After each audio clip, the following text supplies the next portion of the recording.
One of the amazing things that came about during World War I was called Razzle Dazzle painting, and it helped keep ships afloat. How could paint keep a ship from sinking?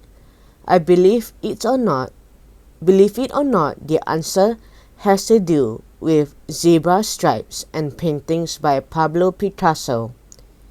It all started because Germany's submarines, also called U-boats, are hitting Allied ships with torpedoes. The Allies needed to make it harder for U-boats to target them from far away. They wanted to try a technique called camouflage, which was adapted for use in the military by artists in France in 1914, and which comes from a French word that means to disguise. It conceals an object by covering it in pattern that matches the appearance and color of the background. Originally, camouflage objects were covered in browns and greens to match the colors of the leaves and the ground. This worked great on land, but when ships were camouflaged in blues and greens to match the colors of the ocean, the ship stood out. The ocean in the background changes color all the time, depending on the color of the sky. The Allied Navy soon realized that this kind of camouflage would not work on ships. They considered covering ships in mirrors, disguising them to look like giant whales, or hiding them in canvas to look like floating islands. Thomas Edison, a famous inventor, suggested the floating islands. When he tested the idea out on a ship in New York Harbor, the wind blew the canvas off the ship. The Allies soon realized that even if a ship itself could somehow be concealed, it was impossible to hide the smoke coming out of its smokestack.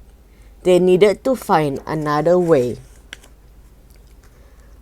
Early in the war, a zoologist named John Graham Kerr saw the patterns on zebras and tigers and had an idea for what is called disrupting camouflage.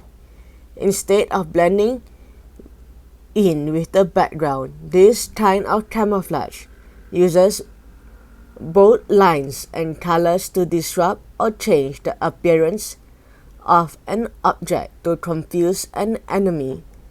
It is similar to how zebra stripes make it hard for a lion to see the shape of a single zebra in a herd.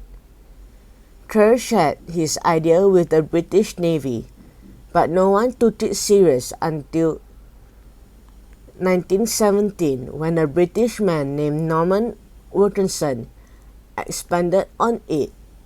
Watterson was an artist known for his realistic painting of ships, but his idea for camouflaging real ships was closer to a new art style called Cubism.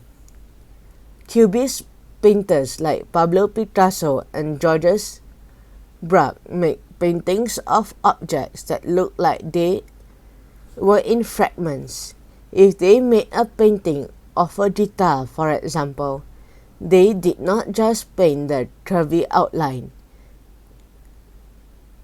Instead, they made it look as if the guitar was broken into pieces by painting dark lines and adding different shades and colors to it. Watterson tested a similar painting style on small ship models.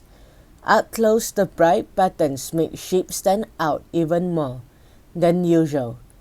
But when far away, they made it harder to figure out the ship's exact outline, shape, and direction. This colorful camouflage was called Razzle Dazzle painting. It was not perfect, but it seemed to decrease the number of torpedo strikes. find out more about how it worked later in this book. The Allies were eager to use this invention, which they nicknamed Dazzle painting, on their ships and other targets. It was a big job, and they needed a lot of painters to make it happen.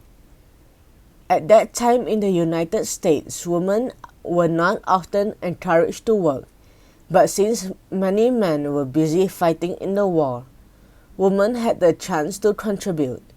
A group of women in New York City formed the Women's Reserve Camouflage Corps. In Union Square, they painted a huge ship with Dazzle painting.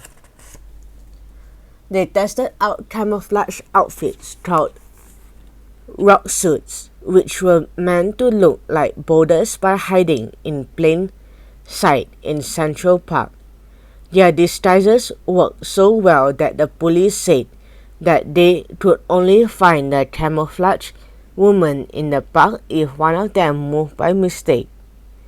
Before long, there were Dazzle ships, ambulances, and even airplanes. The Dazzle patterns eventually inspired fashion too, showing up on bathing suits and ball gowns. Better yet, the work of the Women's Reserve Camouflage Corps and the creativity of the people who invented Dazzle painting helped save Allies ships and lives.